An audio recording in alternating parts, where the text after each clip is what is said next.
We've all heard the well-meaning advice to meet new people and grow our networks. Turns out the research shows that we should strengthen the relationships we already have. On this episode, how to assess your network and the starting points to do better. This is Coaching for Leaders, episode 525. Produced by Innovate Learning, maximizing human potential.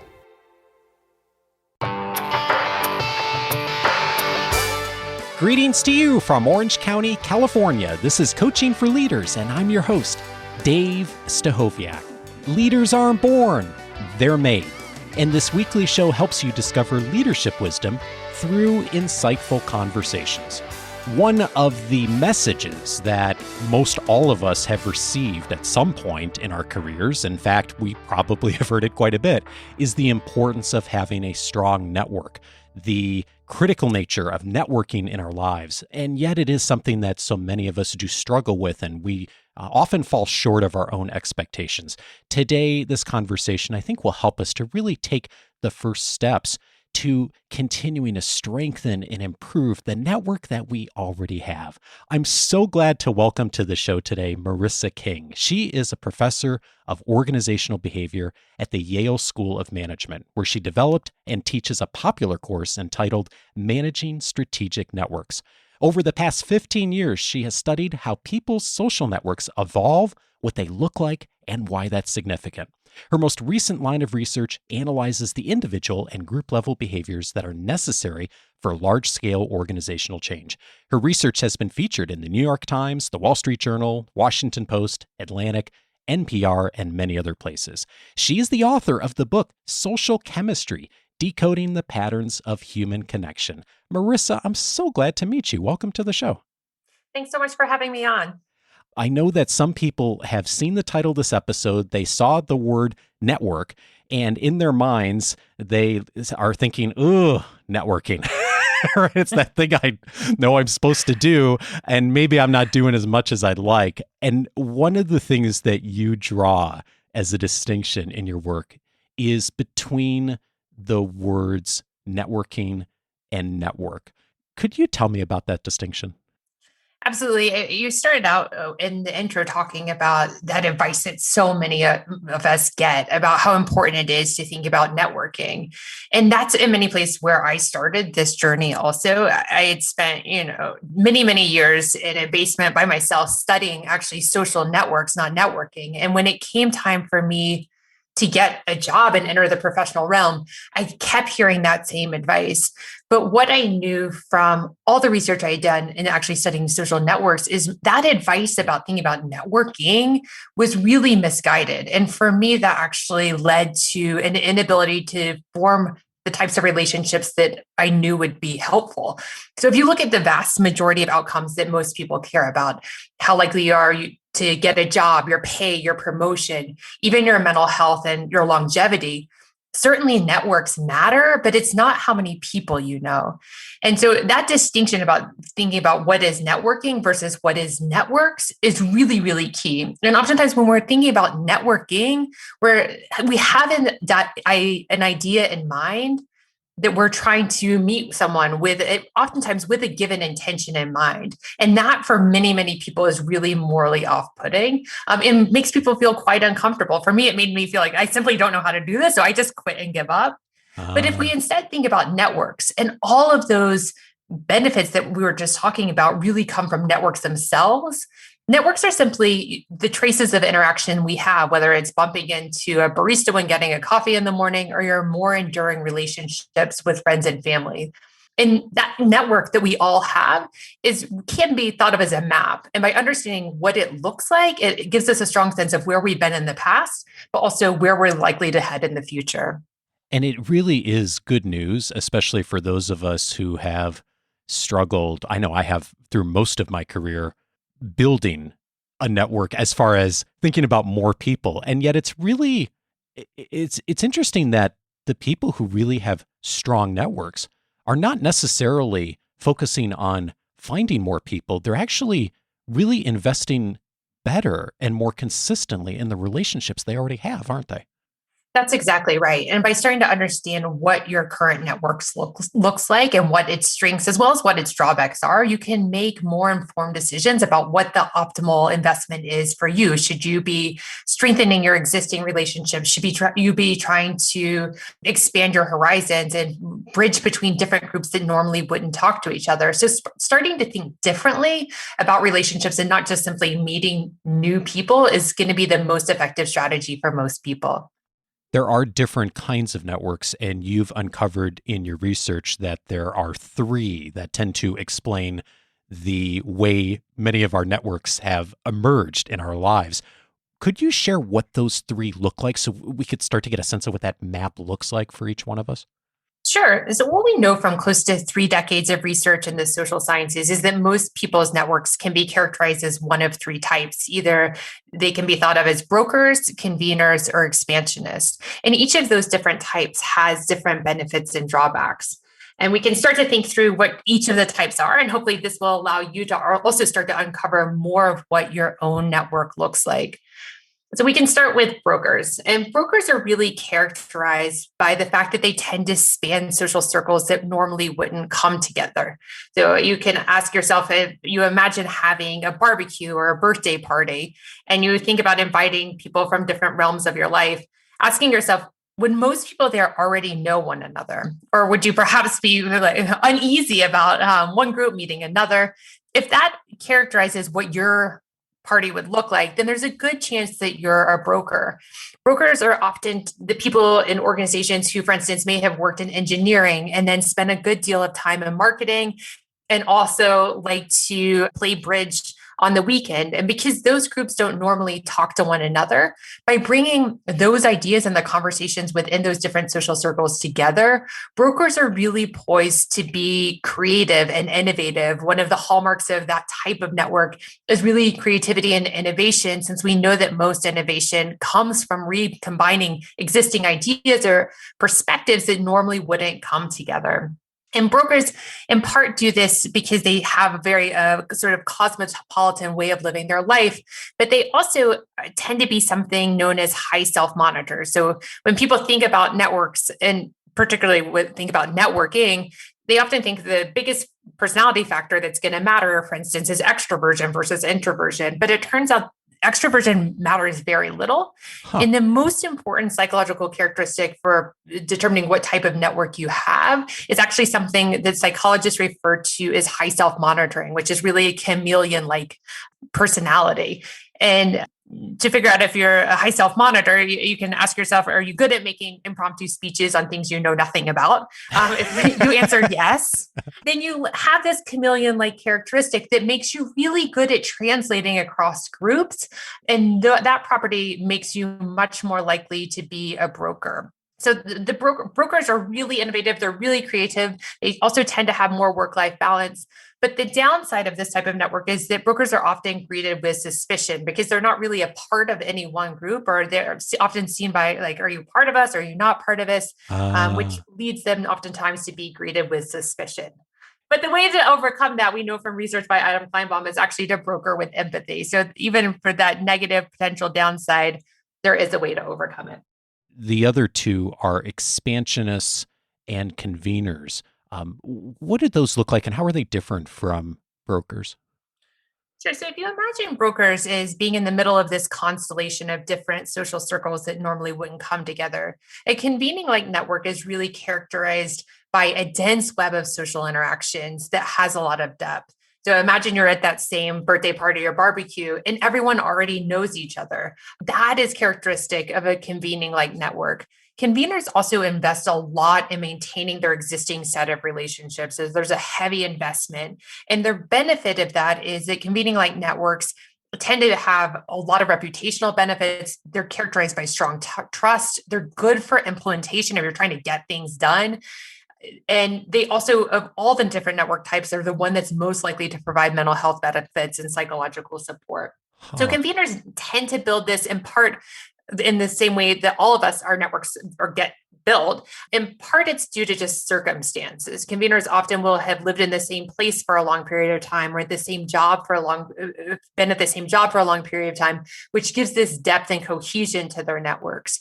They also tend to have psychological predispositions to not like uncertainty. So if you don't like changing plans at the last minute, you may be a convener. And that need for psychological certainty helps explain why there's such intensity and trust within these types of networks. And so the benefits really is accrue from these trust and reputational factors, but the downside is that conveners can oftentimes be at risk for groupthink. Oh, yeah. Interesting. And they look really different than expansionists as far as those networks, it seems like. And so expansionists and conveners, there in many ways, if you think about how they're investing in their relationship or their preferences between knowing a smaller number of people very deeply, which is a defining trait of conveners. In contrast, expansionists or their networks are characterized by knowing an extraordinarily large number of people, but perhaps they know them less well. Because we all have to make this one. This is one dimension. We're all essentially making a trade-off on: are we going to know a smaller number of people but know them really well, or are we going to know a lot of people but not have as much depth to our relationships? And due to time constraints, which everyone has, but also cognitive constraints, this is one trade-off we're all making that determines what type of network we tend to fall in. So expansionists are oftentimes what we think of as quintessential networkers. They have these outsized networks. They're extraordinarily large. Most of us know around 650 people on average, but expansionists will know thousands and magnitudes of order more than 650. Wow. And you can think about trying to figure out whether or not you're expansionist. For instance, if you live in the United States, you could ask yourself how many people you know named Emily, or how many people you know named Alan. And in thinking about whether or not you know them, you can ask, have you seen them in the past 2 to 3 years, face to face, or could you reach out to them without having to try to search for them online? And if you know more than 2 people named Emily or 2 people named Alan, you're likely an expansionist. So your network is well over 1,000 people. And the benefits of an expansionist type network, or you have a lot of influence, you have a lot of visibility, you can change minds. But the downside, surprisingly, is the expansionists are far more likely to be lonely than the other types of networks. Huh. Fascinating. And I know so many people named Emily.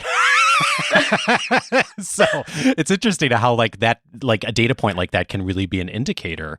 And I'm guessing there's some overlap here too. Like you may not necessarily be just one of these. Like you might lean in more in one place. Is there a spectrum here?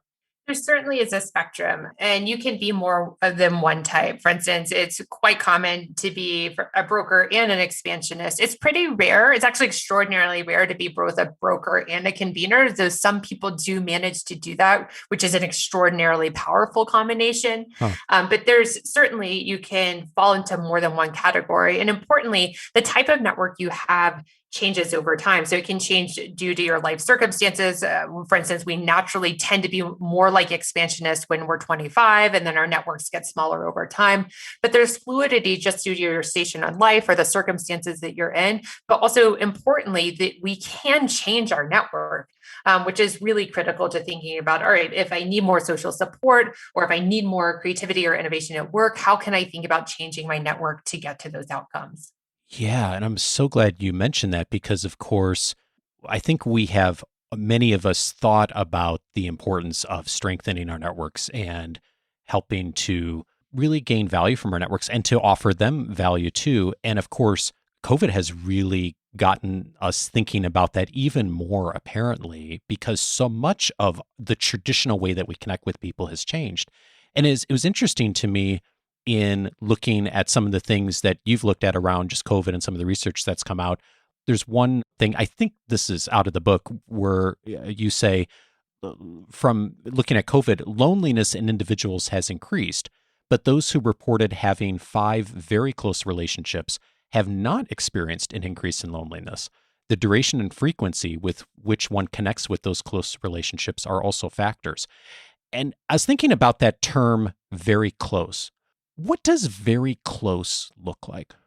Well, that's a really good question. I think oftentimes there's a misconception about how much frequency of interaction matters. If you just think quite simply, we oftentimes, if you naively start to think about this, what is very close to me, like people often will think of it's just how frequently you see someone.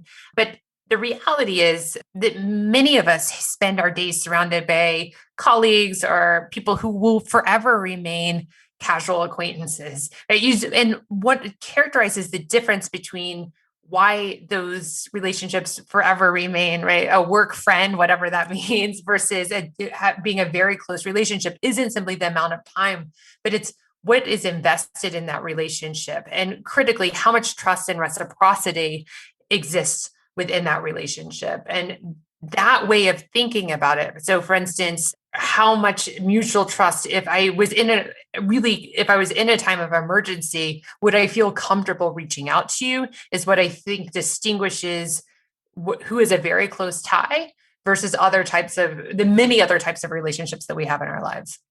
And I'm thinking about what you said a bit ago too, of the people that we tend to think of doing this quote unquote well, often are the expansionists because they have the largest networks and they know the most number of people.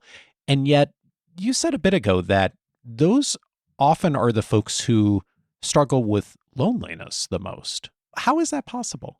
Yeah, I think this highlights the key trade-offs that we're all making when we think about our networks. I mean, it feels like almost a cliche to talk about, the famous rock star or movie star who then reports really high levels of loneliness. But we know that this is empirically true, that oftentimes because the larger your network is or the more visibility, it means necessarily you have typically less time to invest in more supportive, stronger relationships, those people who you could reach out to in a time of real need, because it's really an investment allocation, right? You can think of this as an investment allocation decision.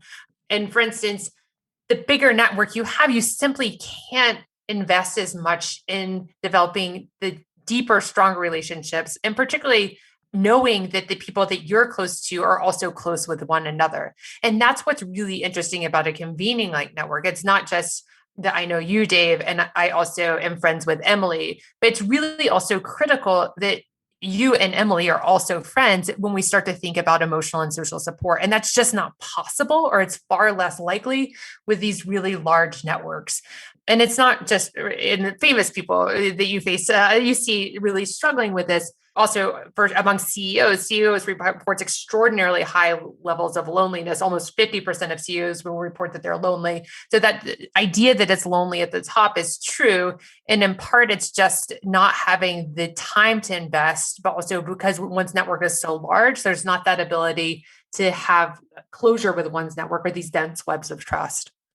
For the person who finds themselves with that large network, but maybe doesn't have as many of those close, trusting, really close relationships. I know you're really big on just doing a small start, doing something consistently. The people who you see who maybe are the expansionists who start to actually develop some of those very close relationships, what's one thing they do that works? I would say the easiest place to start is actually to think about how you can help someone else. So before we were talking about what defines these extraordinarily close ties, and what distinguishes them is that you feel like you could reach out to them in a time of need.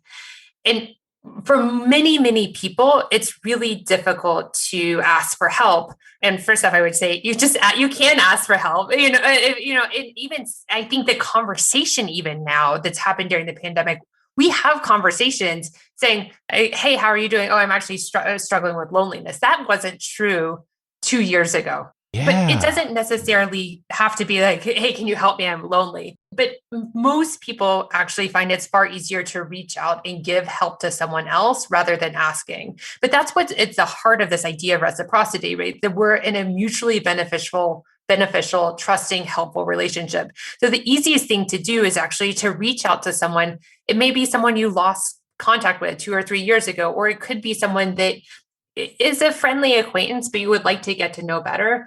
And try to help them in whatever way that may be, even simply reaching out to them and saying, hey, I was thinking of you, or I heard this great podcast. I think you might be interested in giving them something. And that idea of thinking about investing in the relationship is really what's at the heart of it. And the benefit, right? Giving help is easier than asking for help. But asking for help also opens up a level of vulnerability that really can deepen and accelerate a relationship. So if you feel comfortable asking for help, that's the best way to move forward fast. But for most people, offering to give help to someone else is going to be an easier start.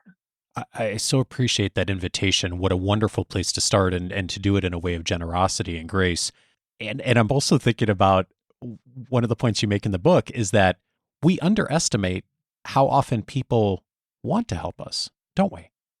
Yeah, it's amazing to me, the research that's been done on this. So if you, for instance, in experiments, when researchers have asked people to guess how many people on the street that they would have to approach and ask for their cell phone, whether to, I need your cell phone. Can I borrow it? I've got to make an emergency call. Or even filling out a survey, which no one likes really to be approached by someone asking them to fill out a survey. Right. But consistently, we far overestimate how many people that we're going to have to ask and underestimate how likely someone is to help us. As human beings, we're naturally geared to want to help other people. It's just part of our pro-social nature, but we don't realize that. And far too often, that leads us to underestimate how likely it is that someone else will be willing to help. But what I always try to remember, right, is again, this idea of thinking about perspective taking. If I imagine being on the other side of it, would I want to help? And almost always the answer is yes. And part of it is that being of help to someone else allows the person who's giving the help to have a sense of purpose, to have a sense of mastery, and also just simply to get outside of themselves. And in that way, we're naturally inclined to want to help other people because it makes us feel good about ourselves. Thinking about what you just said, and about 20 years ago, someone had given me the advice or made the point that similar to you just made of people want to help you, but they need to know how. And I sent out an email to 20 or 25 people I knew best at the time, and I was in a career transition, and said, hey, I'd love your help. Here's what I need. And it was how I landed my job at Dale Carnegie, actually, through one of those connections. And it changed the course of my career in a wonderful way. And so I've experienced this myself, even though it felt really weird to do it at the time. I remember feeling really awkward asking for help. But I think like that's something almost all of us could do, is we could go out and we could find someone that we could support today. Or maybe we have that courage to say, hey, I'm willing to ask for help if I'm the person who hasn't done that before. Like both of those would be a really good starting point. Yeah, and the beauty is that through those small actions, you start to realize, oh, this is true. And it gives people the confidence to keep moving forward. And everything we know from research on social and human interaction, that is oftentimes it's the lack of confidence that holds us back. And it's funny, if you think about most other domains of our life, right? If you ask people if they're smarter than average, they'll tell you, yes, they're smarter than average. Well, you probably wouldn't ask them that, but they would tell you they're smarter than average if you ask them how smart they were. Right. They'd also tell you they're better drivers than average. And this better than average effect is true in most domains of our life. But actually, in human interaction, it's one of the few domains where we tend to think that we're worse off than other people.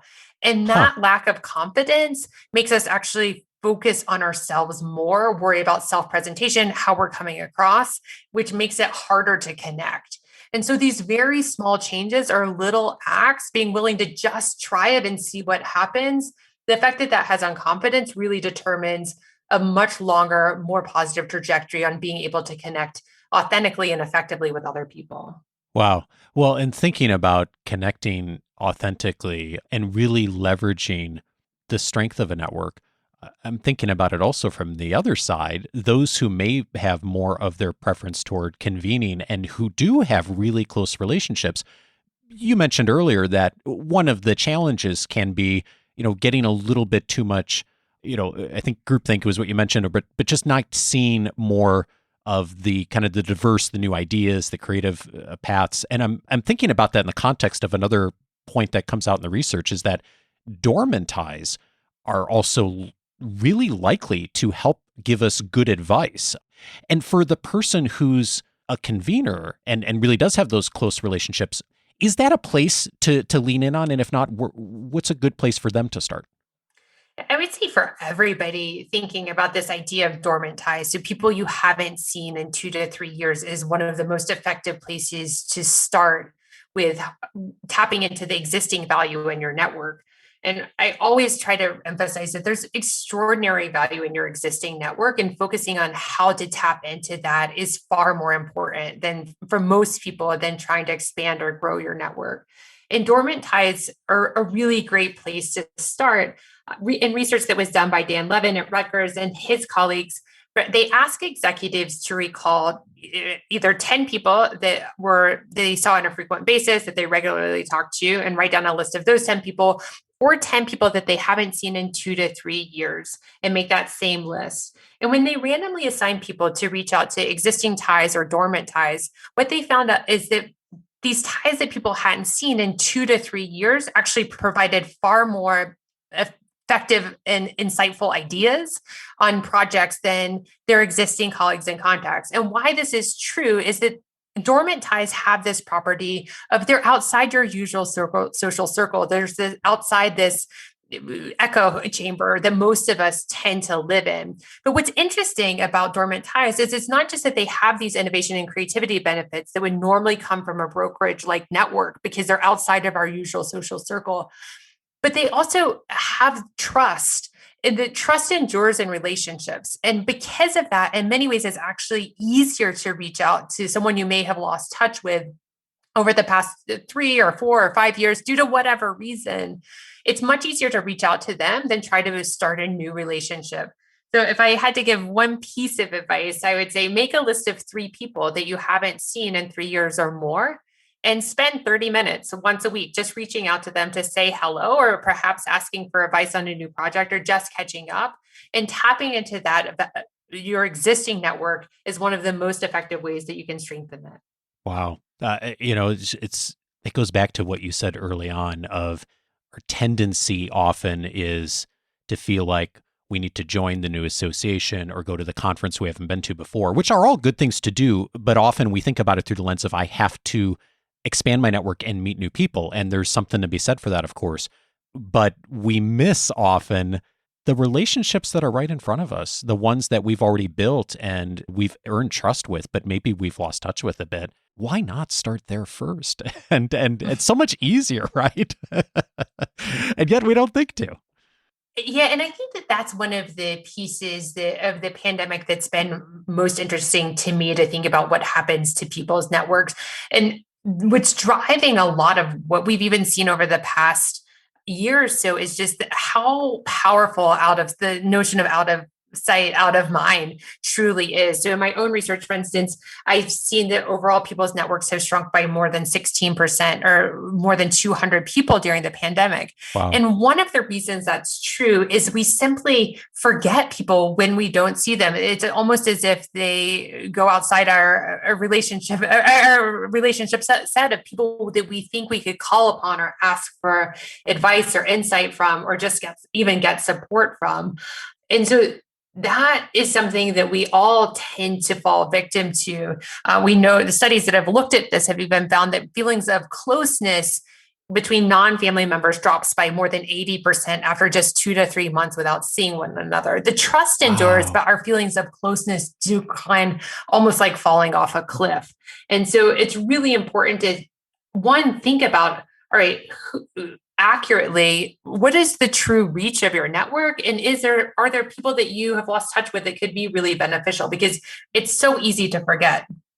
Yeah. And I'm so curious about the closeness part you just mentioned, because even prior to the pandemic, there would be many people I'd run into who would say some version of, yes, I go to a traditional office building and I have people around me, but the people that I interact with are in different parts of the world or different companies. And a lot of my network tends to be virtual. And And of course, we're going to see more of that. Even if the virus disappears tomorrow, we've seen so much more of leverage of technology, and that's good in many ways. Yet, clearly, the research, I mean, it's interesting to me, like one of the parts of the book you talk about the research of folks who live on cul-de-sacs and have houses that circle each other versus folks that live on through streets, and the difference in the closeness of relationships of people who live on cul-de-sacs is really fascinating. Can we substitute the missing physical piece with being really intentional about online and video conferencing and other ways? Does that help us? Does it work? Is it sufficient? I don't know. Somewhere there's a question in here, but that's just like, well, I'm so curious. I mean, maybe it's too new to even know, but what do you think? I mean, I think if we start with this idea of how or what defines most of our networks, and if you even wrote down the 5 people that aren't family that you are closest to, and then you looked at where you met them, the physical space and where we spend our time has the biggest impact on our network historically. And that physical space, whether it's, you're living on a cul-de-sac with and your porch is on the front, so you really get to know your neighbors, or if your office is across from the bathroom, so everybody walks by your office over the course of the day. Those decisions, which are often made unintentionally, right? So people rarely think about what effect is this house going to have on my network versus this other house. Right. Those decisions, which are oftentimes made unintentionally and unconsciously, have an extraordinary effect on our network. And part of this is due to something known as the mirror exposure effect in psychology, which is simply that the more we see things, the more we like them. So even if you show pictures of someone's face, the faces that they see more frequently, people will tend to actually think they like that person more. So some of this is due just to mere exposure. To the extent that that is true, right? That because we're proximate to something, we like them more. And we know that this is true from random assignments to dormitories at MIT. You're most likely to develop a close friendship with your next door neighbor. And even if someone lives just down the hall from you, but not right next door, there's a really significant decline in how likely that those friendships were to form. Mm. So this idea of mere exposure can be helpful, right? If we think about what is one of the benefits of social media, that it's perhaps possible that we can get some of these benefits by simply seeing each other more frequently. The problem is that it's hard to transition liking into a relationship with more depth, particularly virtually. And I think that this is going to be some of the challenges that we're going to face if we move towards more remote work or more virtual work, because our sense of social connection oftentimes comes through our senses. So part of it is, right, the psychological predisposition to like things we see more, but also we're human. So a lot of the quality of our connections is actually determined through things like eye contact. It's virtually impossible online to make effective eye contact, right? Like I can't look at the camera and look at you. It's just not possible. Yeah. Touch. I feel like I've had this longing, there's this like longing for either just like a touch on the arm or a hug. It's our first sense to develop. We develop it in utero. We can communicate emotions through touch, like compassion, that you can't convey through voice or eye contact. So some of those are going to be difficult to replicate. Some pieces are easier, right? So we know that empathy and developing empathic accuracy and connection is easier with voice only interaction in a virtual context. Working virtually, I think in the past year also has shown us just how much heterogeneity there is in people's preferences and how much social interaction they want and like, and we can adapt to that easier. So having one-on-one check-ins with people at work is easier to do in some ways than it is to do in person. I think we're going to have some difficult adjustments if we go too far in this direction, in just the same way that 3 years ago, we would have been talking about the open office spaces with the idea that more interaction is better. I think we've swung to an extreme where that we're going to see the serious downsides of a lack of face-to-face interaction if we go too far into the other extreme. But there are things that we can do to be happier in the middle. Yeah, and I'm hearing a lot of ands there and intentionality, right? We're all going to need to be a little bit more intentional, and I'm thinking about that. what you said earlier, a lot of our networks have arisen because of circumstance, accident, what house we bought, where our office was located. And perhaps now we need to maybe be a little more intentional about thinking about that and maybe creating some of those opportunities. And like you said, that's never going to replace the touch, the eye contact, all the things that are so important as far as human relationships. Marissa, we could go another 2 hours. This is great.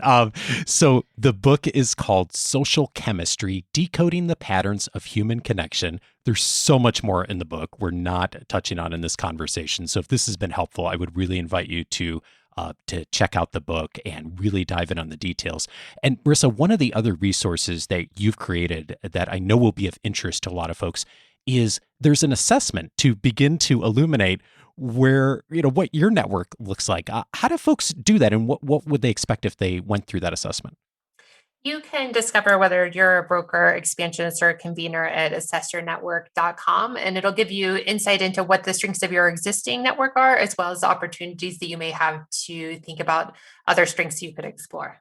Wonderful. So we're going to get that link in the episode notes. That'll also be in this week's weekly leadership guide, so watch for that. Marissa King is the author of Social Chemistry, Decoding the Patterns of Human Connection. Marissa, thank you so much for your work. It was a pleasure connecting with you.